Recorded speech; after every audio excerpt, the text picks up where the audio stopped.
民众惊呼声中，一辆露营车就这样掉进河里，旁边一棵树同样逃不过。加州主要干道5号洲际公路汪洋一片，部分路段封路，有驾驶受困，只能爬到车顶求救。除了淹大水，洛杉矶平地积雪60公分，山区更达到182公分，34年来首度发布暴风雪警报。I've been driving for like 16 years, but I've never seen it like this in California.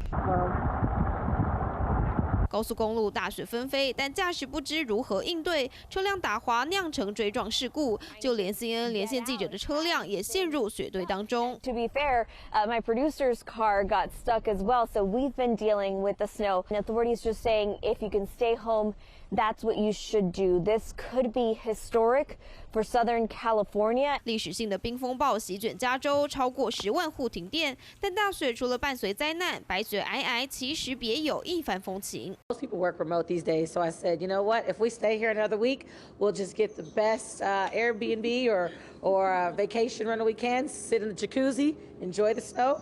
Call it a vacation.